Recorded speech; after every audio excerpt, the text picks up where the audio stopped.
Welcome to Midnight Menu Plus One. I'm Ray Canada. And I'm Margot Moss. We are here at Ted's Frost Hop once again on Claiborne and Calhoun, and we invite with us a member of New Orleans restaurant community to come along. They bring with them a plus one. We never know who that's going to be. We'll find out in just a moment, but we do know who our main guest is. We're very excited tonight to have Chef Gaston Nelson. Looking forward to speaking with him, but before we begin with him, wondering, Margot, if you got a chance to go to Po' Boy Fest. You didn't get to go this year, did you? I did. Oh, you did? Okay. I did. I got Cool. in town and I ran out there, and but I didn't get to try as many po' boys as I would like. Well, Were you have there? any noteworthy ones? Crescent City Pie and Sausage Company had a nice meat po' boy, like sausage po' boy with grilled vegetables and. Nice. I love that place. Yeah. Did you out there? Yeah, I was out there a long time, but I was actually doing a book signing. You know, I got that book, that Apostles' Creed book that I did, Rooted, right? So, yeah. So I was kind of tied up for about an hour of it. So I had to watch everybody else go by and eating their po' boys and talking to them, waving in front of my face. So I was just sitting there with my stomach growling. But when they finally released me, that was fun doing the book signing. When when I finally got a chance to go, I don't know. I went to 3 or 4, but the kids were getting antsy by then. And normally I try to go to like 10 different. I try to get about like 10 different po' boys. You know, it's like a quarter of a po' boy anyway, right? Yeah. And you know how I eat, but so I did like what did I do that I really liked a lot? Well, I mean, they had the same one as I had last year. They had the Pascal Manali, had the barbecue shrimp one again. It's really simple. have that. Yeah. But it's so good. My son loved that one too. That was his favorite. And then also, what was the other one I had that I really liked a lot? Now I'm drawing a blank. I should have written it down before I got here. But yeah, there was several good ones. But the crowd was smaller too. I think because of the weather. You know? Really? You didn't think it was smaller? I don't know. I mean, there are years where I can't get, like, from those middle blocks, it takes you, like, 20 minutes per block, you know, to walk because it's so tight. And last night was this week was a little less intense, I thought. Well, let's find out our Chef Gaston and see if he went to Po' Boy Fest and get to know a little bit about him. Yeah, welcome. Good to have you. Thank you for having me, definitely. I'm really honored being here, and I already can see that y'all have a good time at what y'all do. So as long as we're talking about food, I know I'm in the right place. Oh, yeah, you're in the right place. That's right. Now, am I pronouncing your name correctly? Gaston? It's Gaston. Gaston. Yes, what a ma'am. great name. Gaston Yin Nelson. Yin. Yeah, now How everybody. do you spell that? Y-E-N, huh? And what is that a family name? Nah, man, I mean, I don't know. Everybody asks me, how did that come about? I have no idea. You never bothered to ask your parents? Nah, I mean, they flipped the book open and it fell on Yin. I mean, I was going to be a chef. Hopefully that made some money, and I was going to be a Nelson, I guess. I don't know. I don't know. But for some reason, it seems like the fit for what I do, you know. There's definitely a conversational piece, you know.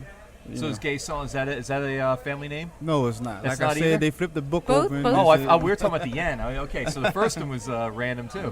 It's random, and trust me, it Wow. works. And everybody like, did you change your name when you became a chef? Not at all. It's just how it happened. And they said, that really your name? And I'm like, yeah. So the first one's sort of French, and the second one's sort of like Asian or something? I don't, man. I can't tell you the story behind that. I don't know. Well, you've been making your own stories, though, right? You're James Beard scholar. You've been a personal chef, right, for a bunch of athletes, professional athletes, Reggie Bush, and right. Yeah, I've been a private chef about the last 15 years. First, I was at Delgado. Once I graduated from Delgado, I became a personal chef for a family out in Old Metairie. Matter of fact, believe it or not, her name is Mrs. Newman, and I'm still working with her today. And when I came out of culinary school, she hired me because I was interested in being a personal chef. And how I became a personal chef was I saw Shaquille O'Neal's chef on TV. They did a thing on the Food Network. And I said, man, personal chef, that sounds pretty interesting. So I went and I Googled personal chef. New York had a bunch of them. Los Angeles had a bunch of them. Then I Googled New Orleans, and I was like, there was 2. And one of the names, the number didn't work. Another one was a retired lady that just, if she felt like cooking, you could get her. And I was like, okay, I'm getting ready to get this. I'm the only one.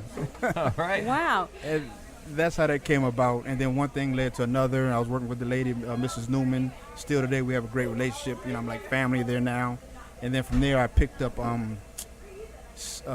Stacey Augman. He was the basketball player for the Hornets. Then from Stacey Augman, I got Aaron Brooks. I worked for him for 2 years.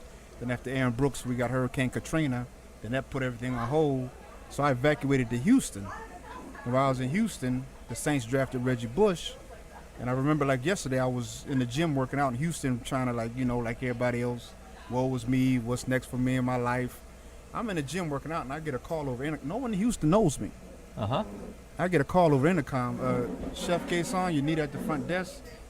So when you get a call somewhere where nobody knows you, something bad happened. Right. So I go there, and someone's on the phone. They're like, "You're not gonna believe this. You just got a call from Reggie Bush's people." And I'm like, "Man, that's They tracked you down in the gym? Well, they called my number. Okay. And then I wasn't there to pick up the number, so they called me while I was at the gym, and I was like, somebody's messing with me. I mean, come on, man. I'm all the way in Houston. I lost everything like everybody else. And sure enough, about 2 days, I'm not calling that number. I thought somebody was messing with me. And then 2 days later, I get another call. Reggie Bush is interested in meeting you. He's really hungry. And I was like, wow. And I was in Houston, so I jumped in my car and I came to New Orleans, and I did a demo dinner. And he had 5 other people scheduled. I was supposed to cook for him on a Monday. He had somebody else come in Tuesday, then Wednesday, Thursday, Friday. And then at the end of the week, he was supposed to make his decision. I came back to see the city. I came back, what's the odds of this happening? I came back to see the city, just to look at my damaged home and stuff like that. And I went in there and I just did me. I just went in there and did my food. I was just honored. I was on a welcome to the city. Thank you for being here and going with my All right, life. so slow down for a second. How'd that work? Like, so what did you plan out a menu based on? I just came in. I talked to people. I said, "What does he like to eat?" It was just nothing fancy. It was just steak. It was just like him and his girlfriend, or who was there? No, it was me and him. Man. Just you and him. Me and him. That's it. In his kitchen. In his kitchen. So is he hanging out with you while you cooking? Well, no, he was like back and forth. He was on back the phone. and forth. He was Okay. like he'd be in the back. He'd come out, and then I'm the two of you cooking. sat down and ate a meal. Well, he ate. Then What'd you make him? I grilled him a steak. I did a bread pudding. I did like a bacon. Nothing fancy, because he wasn't over the top with food. And he's just like good flavored foods. So I cooked it for him, and I'm, okay, thank you, welcome to New Orleans, So did you know about the guys coming Tuesday, Wednesday, Thursday, No, Friday? no, I didn't know who they were, but I knew everybody was But you coming. knew there were more. You knew it wasn't just you. So I didn't put too much into it. You figure you got a 1 in 5 chance. Right. Yeah. So then I'm concerned about my house and, what's next for me in my life. This is the first time you come back? Right. Well, I came back one time before they wouldn't let us in New Orleans East at the time. Right. But then, when I came back then, I was going to see if I can get to the East to see my house and stuff. And Now, where's he living at this point? Where is we the was house? at One River Place. One River Place off of Padres. Okay. Right behind the Hilton. Well, anyway, I'm getting ready to leave. And he's like, "Yo, chef, hold on." He picks up the phone. He called his people and said, "I don't want to see nobody else." Whoa! All right. And he was like, "Well, you want to be my chef?" And then I was just like, "I'm running Houston to get a U-Haul and get all my stuff." And that was my way to get back to New Orleans. And how often did you cook for him? I lived with him. I cooked with him every day. So you're like Frenchie on on Family Affair. You're living in the house with him and cooking every meal for him. Breakfast, I managed all his food. The kitchen was mine. The house was his house, but the kitchen was mine. Man, the kitchen was mine. And when he went What to an Miami, interesting job. I went with him to Miami. so you partying with him too and stuff, and having a good time with him? Well, he's my boss. He was my boss at the time. I try to limit that. Right. But it was But you can't avoid meeting all the interesting people. I met a lot of people, man. Cooking for all kinds of folks. I cook for all kind of people. He put me in a great situation. Many doors opened up. I'm indebted to Reggie. I really am. I love that. How long dude. did that gig last? How long? 7 years. 7 years. 7 Wow. years. Me and him together 7 years, and then You were living in the house for 7 years with him? and I lived with him in Miami for 2 years. In New Orleans, I was just I'd go home, and it just depends on how late I got off. Right. I would just stay there, or just Oh, depends. okay. I had my house. I had my own house. So. Now, let That's me how- ask you a technical question about that. When you first started cooking for him, do you ask him what he likes, or do you have, is it more of a creative thing? And Well, being a personal chef, you got to build I got to learn your palate, and then you got to know where you can bend the rules a little bit and stuff like that. So over a period of time, you learn your client, and then you can go from there. And then once he starts trusting you, you trust him, then you start slipping different things in. Because once you meet him, I don't like this, I eat that, I don't like that. But then my goal was, I'm getting ready to get you, man.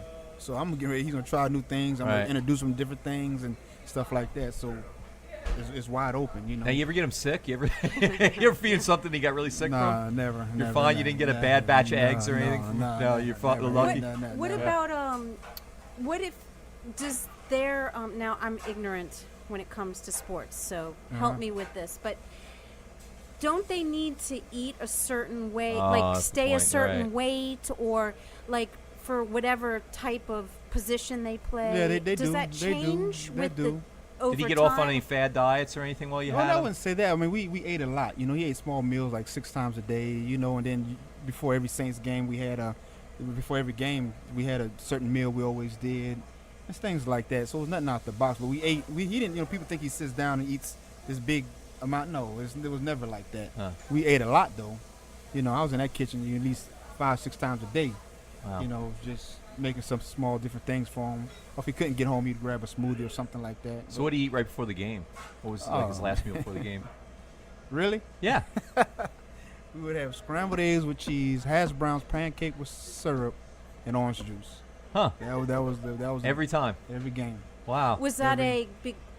It gave him enough energy, or was it like his favorite? Like, That was just he was hungry. That's he was what hungry. Okay, He's I nervous. don't know. he was hungry. But I mean, you know, It's kind of like a ritual for him. right.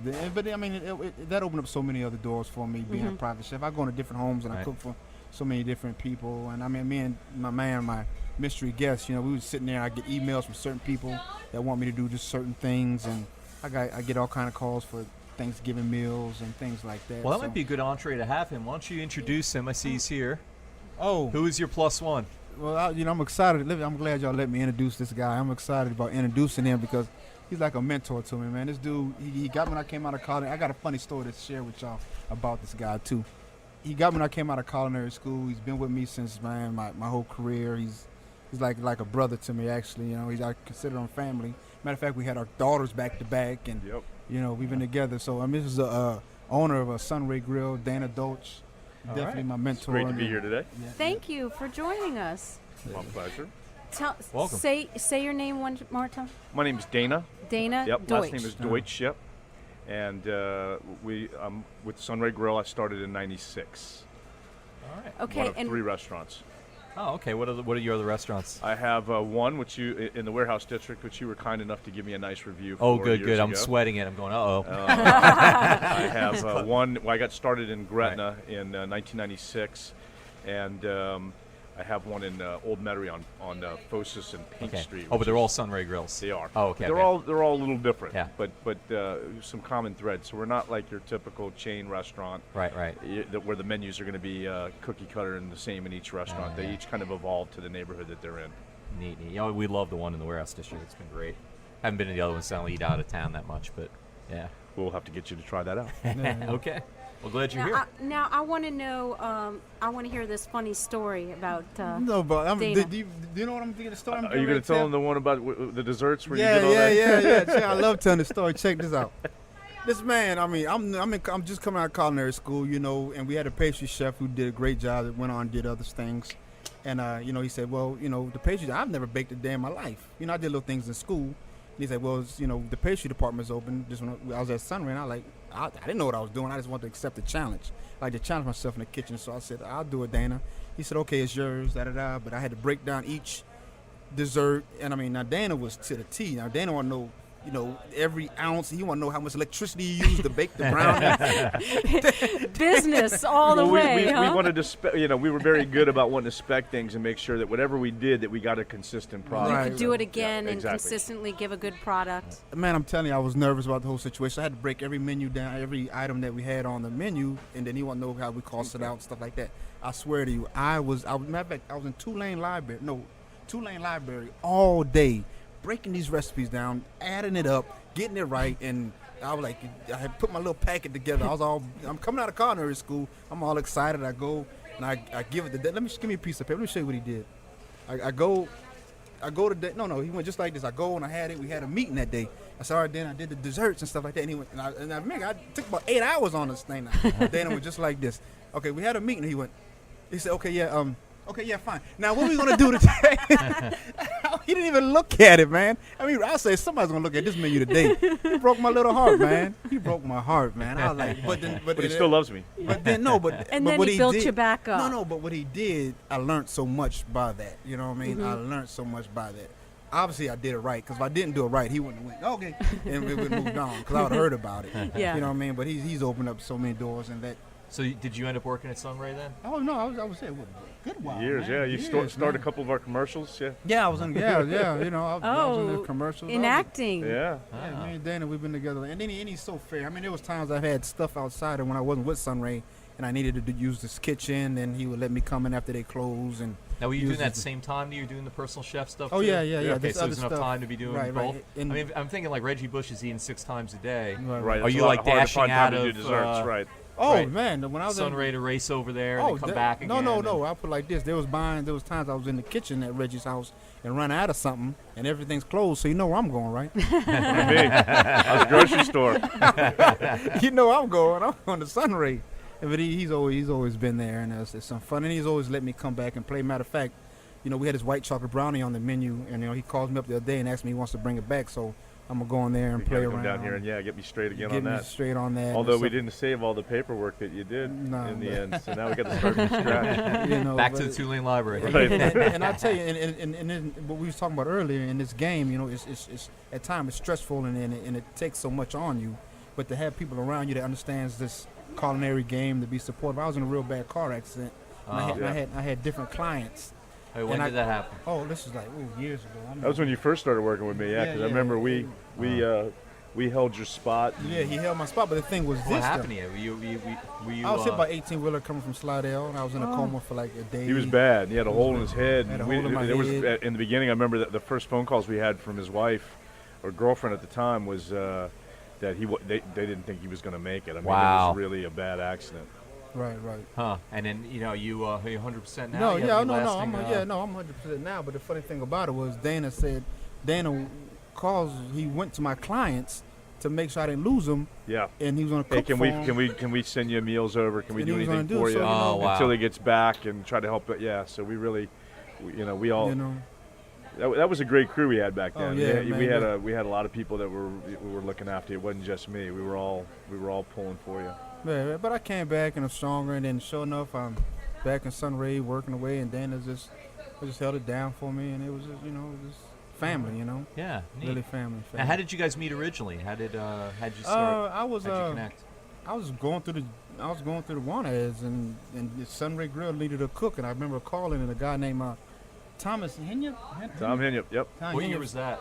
How long ago was that? I was still in 2000? Yeah, 2000, I was still okay. in culinary school, and he said, "Come on in." And I remember, I'll go in, I'll meet with Tom, and Tom, explaining to me what's going on. He's in the kitchen cooking.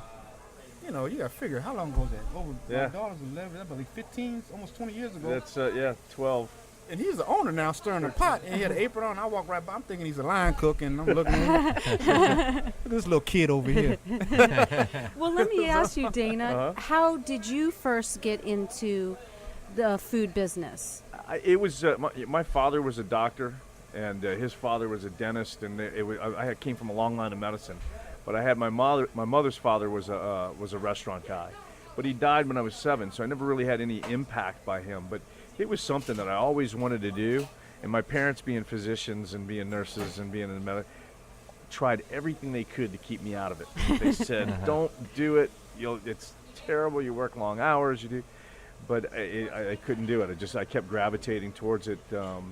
I went to Europe in '89 after I got out of college, and while I was there, I got a job working in a little inn in Austria, and that was it. I was hooked, and I came back and I stayed that course all along. I had a journalism degree from college, but I never ended up even pursuing it. So were you a cook for a while as well? Were you a chef? I was or a did you- cook. I was a Okay. sommelier. I was Okay. a bartender. I did a lot in the restaurant business before I ended up settling into really being mostly kitchen driven. Yeah, And you grew up here I in New did. Orleans? Or in the area? I did. I grew up on the West Bank. Okay. And so you came back and you grew up in New Orleans, right? Well, I'm As from well? New Orleans. My father's in the military, and we traveled a lot.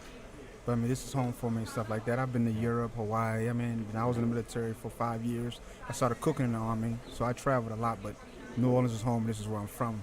So I'm a military brat. So. Now, did you before you cooked in the military, did you have anybody that in your family that cooked, or did Well, did you have a drive to cook? Well, I Or used to see my dad cook. You know, my dad was one of the weekend cooks. You know, but he, you know, when my dad cooked, you know, he just like everything had to be perfect. You had to take your time, and this had to marinate. I mean, you didn't. Dinner wasn't at 4. Dinner was when it was right. Uh-huh. You know what I mean? So, and he would like, you have to have the best this and that.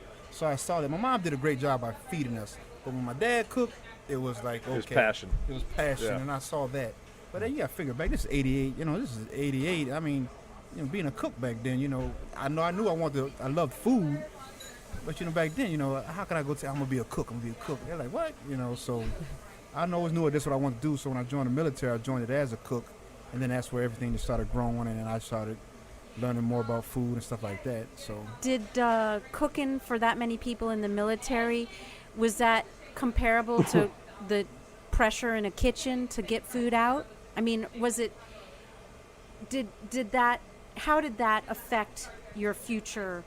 well, I mean, it didn't like turn me off or anything about cooking. It's just you just learn just to deal with bigger numbers, because you figure I was feeding like 500 people for breakfast, 500 people for lunch, 500 people for dinner on a daily basis, you know. So it kind of it teaches you discipline. I could tell you that. And I think it got me ready for the, you know, the hustle bustle of, you know, being on a line, being a line cook, and being in, I call it the trenches. Being in the trenches, you got to earn your stripes, you know. Being in the trenches, so I think the military disciplined me enough to get ready for that, you know. So that's how I look at what the military did for me. Yeah. Now, so you were a mentor, Dana, and do you have anyone that is younger than you, or maybe you work with, or had some guys come back and say yeah, you definitely. really inspired them? And I mean, I get, you know, because social media is really big right now, and I get that a lot.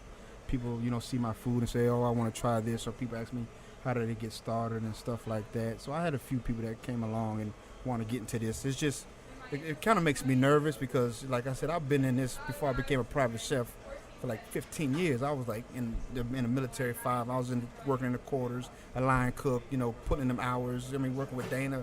You know, I wasn't really a solid personal chef then. I mean, it's hard on you. You got to really want to do it. And I think nowadays people come along and they see what we're doing now with the TV and the, you know, social media. So everybody's like a celebrity now. Now wait, let's And pause not on that for a reality. second It's with not the reality. TV. Now you're on the Food Network, weren't you? In you've on- competed on the Food Network before, haven't you? Yeah, I was on Chopped. I mean, You're in Chopped. How'd that work? I got eliminated in the final round because of some wieners. Some Wieners, Some yeah. wieners. Tell us about that. Everybody cracks on me. You know, they still all my partners still ride me about that. I made it all the way to the dessert round, and I felt good in the dessert round. I was pretty confident. I wasn't really like, you know, the nerves went away. I wasn't really even nervous anymore. And I'm going through, you know, it was like soy sauce, chocolate, a couple other, I forgot what else, but then I go and it's wieners. Wieners, man. I'm like, wieners in a dessert round. How come y'all couldn't get this earlier?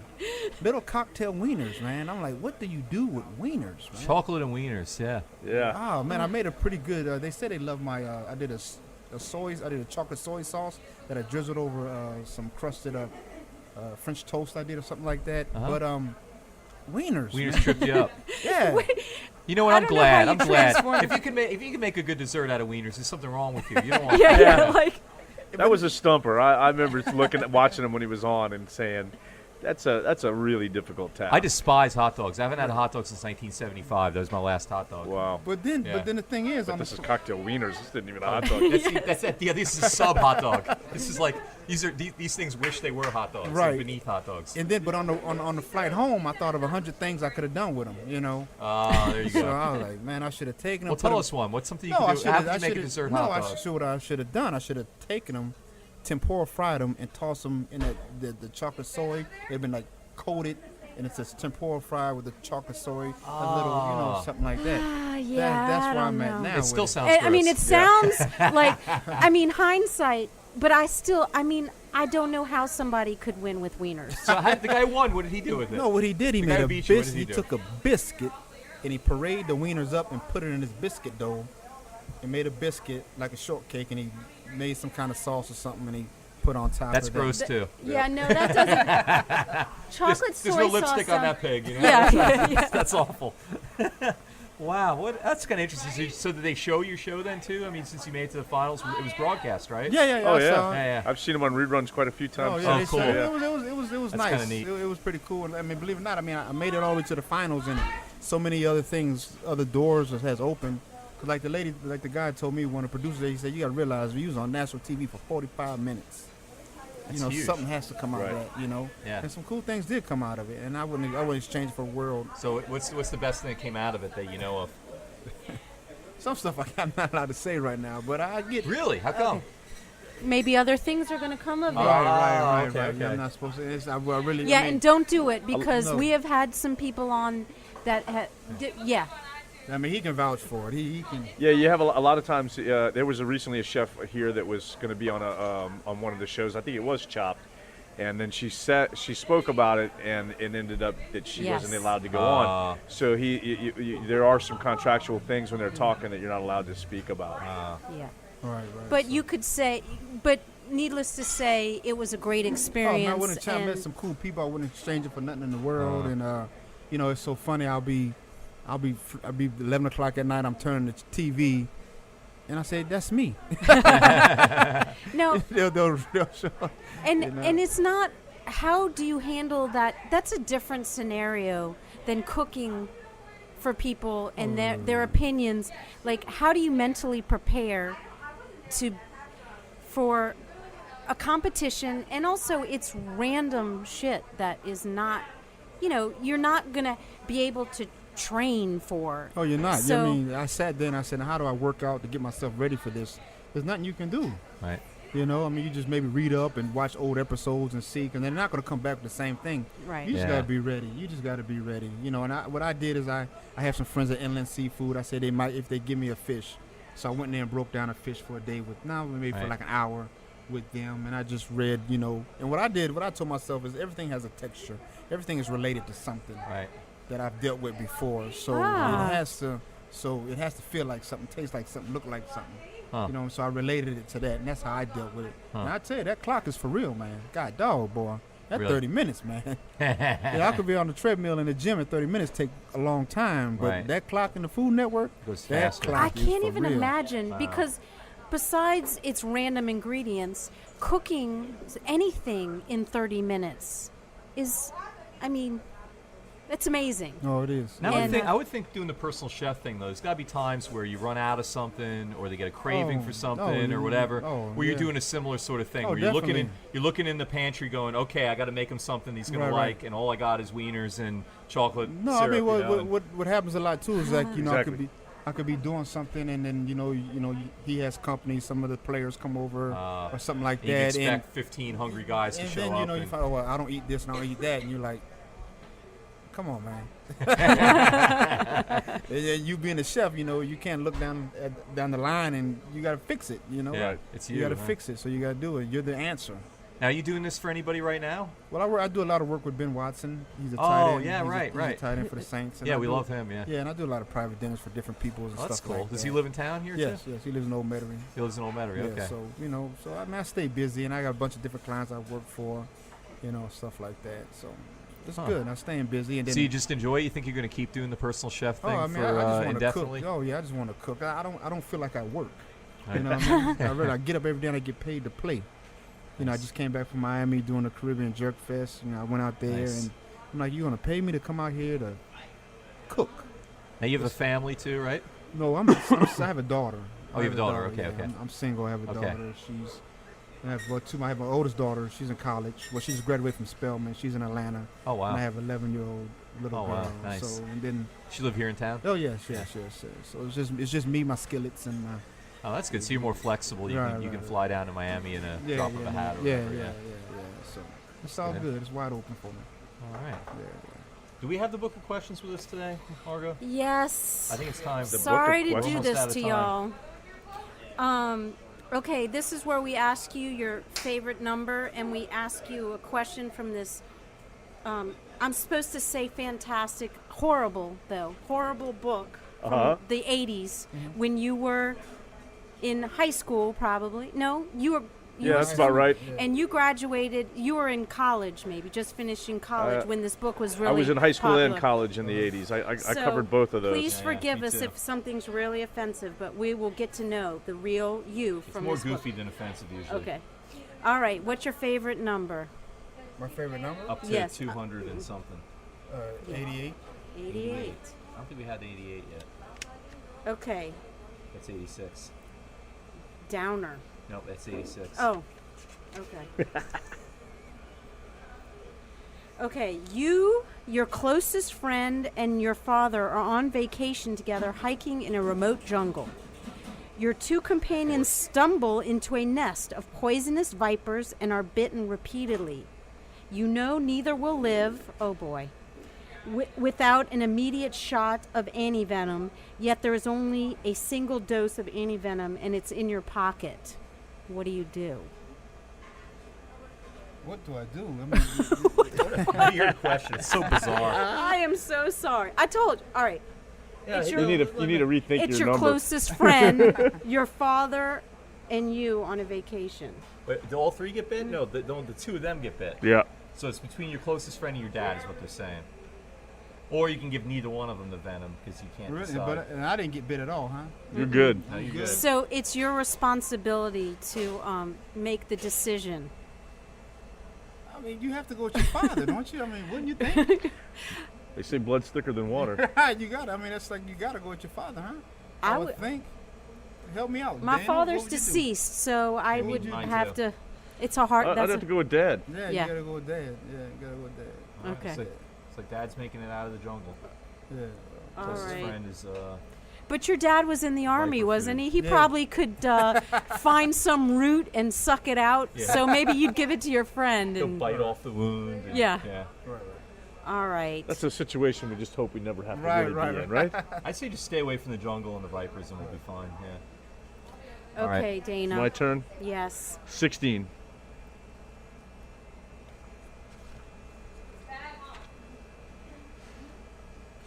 If I at hope I birth, throw a better one than that. yeah. Well, let's I'm see. just kidding. If at birth you could select the profession your child would eventually pursue, would you do so? Oh, that's kind of like what you were Huh. saying before about your folks. Yeah, would I do so? If I could pick. No. I'm a big believer in free will and certainly wouldn't want to interfere with where my daughter could take herself on her own. So, no. Yeah, if your Nice. parents had done that, you wouldn't be doing what you're doing now. We wouldn't be Exactly. talking. Yeah. That was easy. Yeah, okay. I got it easier when you did. Yeah, that book came out when like Cyndi Lauper was on top of the charts, and Right. you know, the Cosby Show hadn't started yet. Sweaters were loud, and yeah, that's a fun book. Those are good days. All right, yeah, not too bad. I don't know if the book of questions will last the test of time the way the the Benetton sweaters will, and I don't know, the Cosby Show reruns. Maybe we'll just get an updated version. I think, There's we got to probably have be it. some, Yeah. current, but then it would be lame stuff too. I'm Yeah, sure. yeah. I don't know. But Huh. do we have time to ask a few more questions? Yeah, Are we have we got about 5 more minutes. All right. Well, I would like to know. Weren't you cooking at doing some at Rare Cuts? Is that did I read that? Yeah, correctly? They started a pop up there, and I was one of the. I'm no longer there right now, but I was one of the Okay. chefs there. Is that the one in North Shores that we're talking about? The one on The one in magazine? magazine. Oh, right near my yeah. house. Yeah. Oh, okay. really? That's where yeah, you yeah, at? that's where Yeah, I live. well, I live they a had couple blocks from there. They had a pop up, and then they brought me in to help them open it up and stuff like that. But they got up and running, and I just went with my travels and stuff. I just went a different direction. So I mean, I'm no longer there, but I was there for a minute, and it was pretty cool. I mean, it was a pop up, and that seemed like something that's really happening nowadays. All these different pop ups. You go somewhere different, and you just create a menu, and you just go from there. So It's a fun trend. right, Yeah, right. it seems like a neat thing because maybe you get to try things out that maybe in a restaurant. Dana, tell me if I'm wrong, but in a restaurant, it's kind of hard to just throw caution to the wind and do all kinds of new things, right? Or I do it all the time. You do? Not all, sometimes it's upsetting for customers. Like we just did a big menu change and just totally completely reversed what we had been doing. And of course, some popular things go away and some new things going on. But I'll take those gambles. But not a lot of people do. But the pop-ups do give that opportunity to do that on a more scaled basis, or a more temporary, play with it and then see if you want to go that way. It's almost like, I look at the pop-ups, it's almost like it's like a big special board. It's kind of a test. You get to go out there and put out some specials and do some things. And I really love the movement. I think it's awesome. Yeah, it makes use of kitchens that aren't being used at night and so forth a lot of times, and we've been doing that for off and all that. Right. Yeah. We've been doing that for a long time. Like we did sushi for a while. We had a sushi bar going on, and then we pulled it back, and then we did something else, and we pulled, Oysters. So we're oysters. I mean, we've been kind of a pop-up just to try to test markets and see what people like, and plus doing the same thing over and over. I've been in the business for 17 years. Doing the same thing over and over again gets redundant for me. I'm not able to break out and do things that make me. So at some level or another, you're trying to please a customer, but you're also trying to challenge yourself. Oh, anyway. Now Sunray, was the first one the one in the warehouse district? First one was in Gretna. That was the first one. Yeah. Okay, so was that your second or third one? The one in the warehouse district was number 3. Number 3. Okay. Yeah, 2001. Now that neighborhood has grown so much in terms of people living there. Originally, that was a lot of commercial space, and more that's been converted to residential. And you were kind of an anchor there. It is because. We were in early. There was obviously people that had been in earlier than us, but we got in 2001. Where we went in, there was really nothing where we were. And now, if you look around in that neighborhood, you've got Cochin, Annunciation, you've got the World War II Museum. I mean, it is really bridged, and there is a lot of restaurants and they're putting in condos every single week. There's some new development going on down there. So probably at first it was more people that were driving into the neighborhood to go to the restaurant, and now it's a lot of people just kind of walking from upstairs. It's totally walking, right. Yeah, right. Or, the other thing you got to think about there at the convention center is the amount of hotels and the amount of convention business that you get. So you have, a Monday in the warehouse district with a good convention in town could be much better than a Friday or Saturday because all of a sudden there's 35,000 people in town Monday, Tuesday, Wednesday. Right. All of a sudden you got all the ophthalmologists or whatever. It is a roller coaster trying to predict sales where your neighborhood restaurants, they follow trends. Right. Down there's no trends. You got to stay on your convention schedules. It's a one-time thing, that schedule. Right. Convention. Right. Oh, that's interesting. Huh. Now, I'm sure they direct them mostly down over towards the quarter. They sort of direct them away for you a lot of times, but they find you anyway, right? Yeah, and they do. For lunches and things like that, they're directing them as close and as convenient because they're on certain hours. But at nighttime, everybody's there's so many different ways to market and get people to to come out. There's a concierge service that works at the convention center that people pay for to have them recommend restaurants and. Magazines and you name it. Now, how late do you open till during the week? 9:30 on the weeknights and 10:30 on the weekends. Okay. Yeah, will you tell us the schedules and locations of all 3 of your restaurants? Sure. The one in the in Gretna is at 2600 Bell Chase Highway. We're right in the Meadowcrest Hospital area. The one in Metairie is right next to Metairie Village Shopping Center, right off a block off of Metairie Road. And the one in the warehouse district is right there on Annunciation, smack almost up underneath the bridge.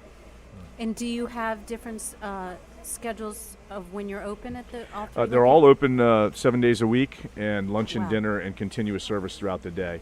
Sometimes the hours vary within a half hour, but for the most part, those hours remain the same. That's 3 enough for you? Yeah, 3, especially the older I get. That's gotta be plenty, huh?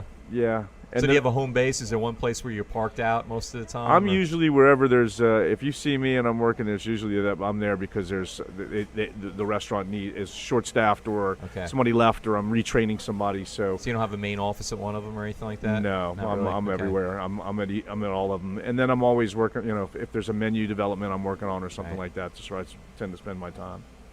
Now, do you miss restaurant lifestyle, or do you?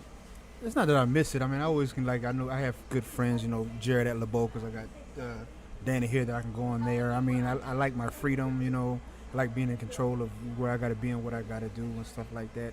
Because when you're in a restaurant, it's your life. It's definitely your life. So I kind of like my freedom, you know. But when I do get that itch, I'll definitely can go hang out with certain people I know and stuff like that, you know. And reinvent white chocolate brownies. Right. Like I'll be tomorrow, you know what I mean? Help your friend bring right. it back. All right, so you probably have non-disclosure agreements with all the with the athletes you're working with or something like that. You probably can't tell us any really racy stories. Anything you can tell us about something funny that happened? Maybe not. It won't get them in trouble necessarily. It's not. I wouldn't even say funny stories. It's just I can tell you this: when the Saints won the Super Bowl, you know, in my little warped mind of thinking, I felt like I did it, you know. Because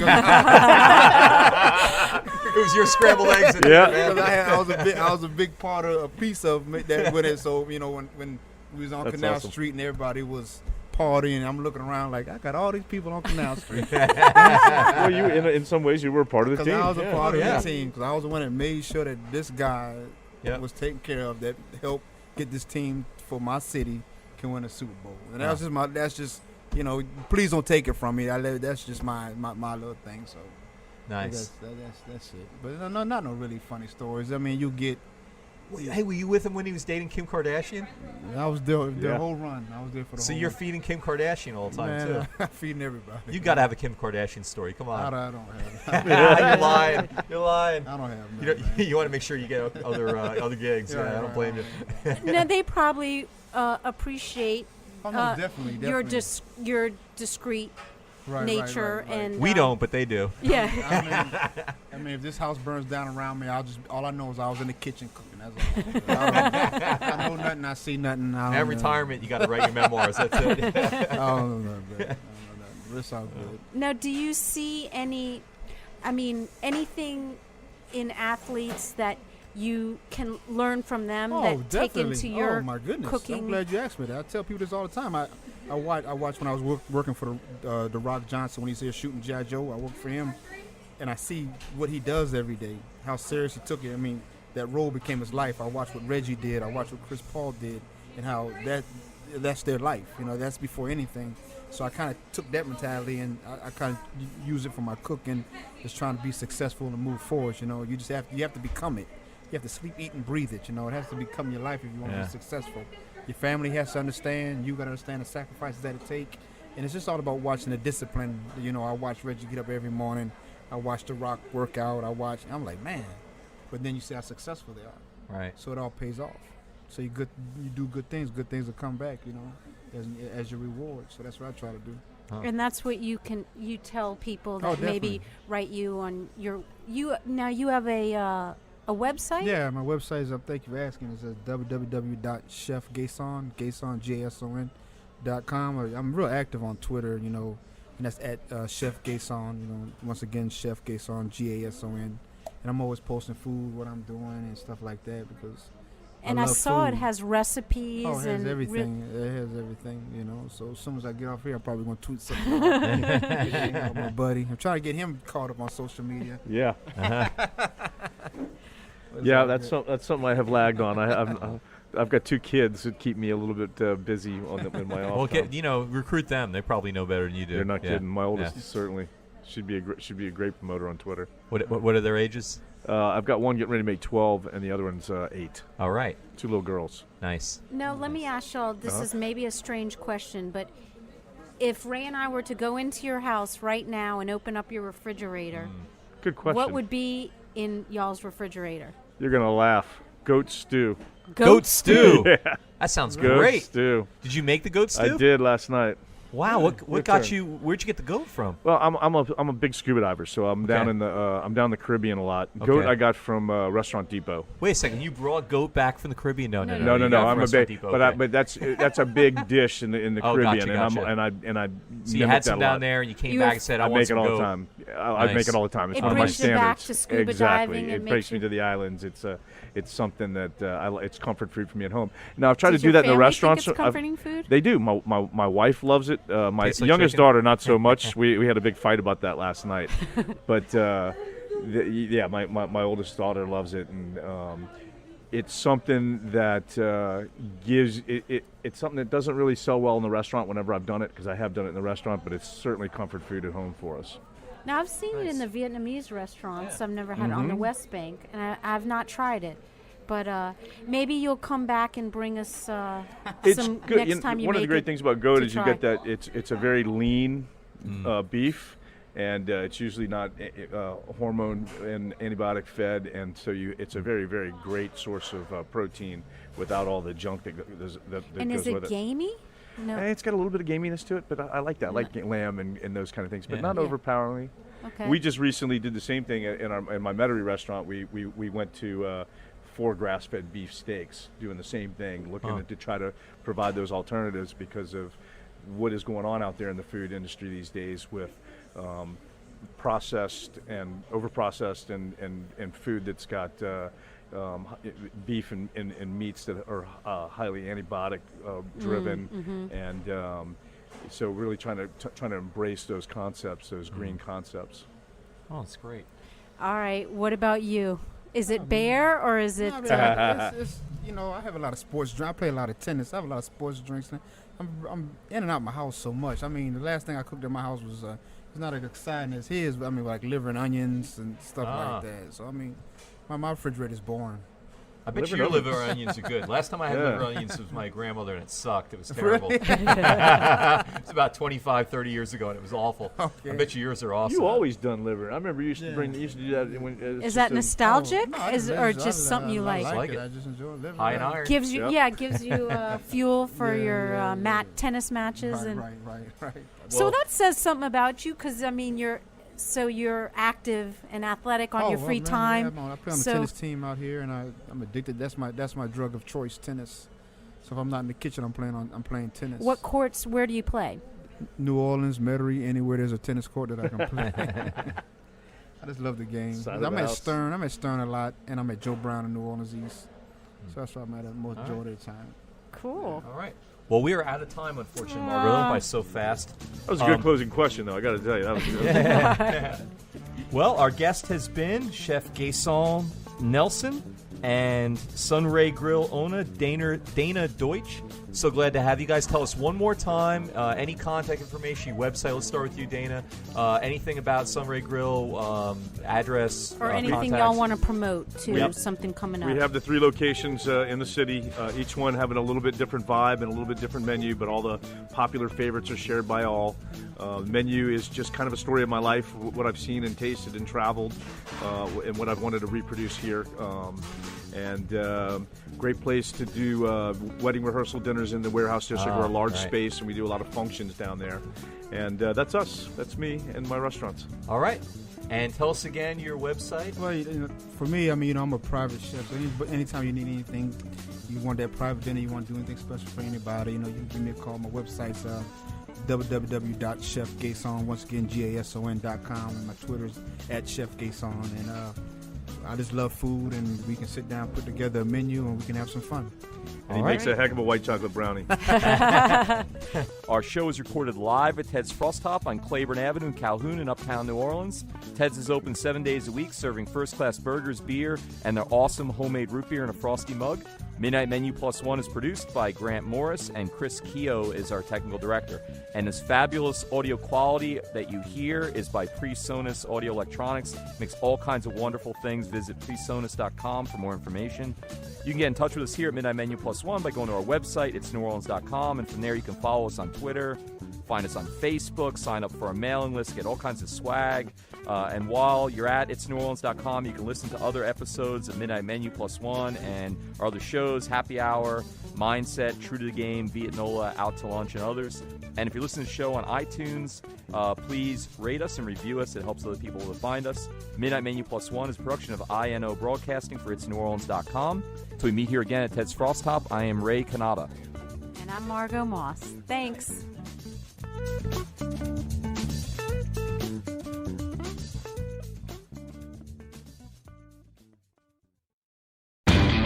You know Labor Day signals the unofficial end of summer, but not the end of your outdoor projects. Lowe's helps you do it right and helps you save with Labor Day deals throughout the store.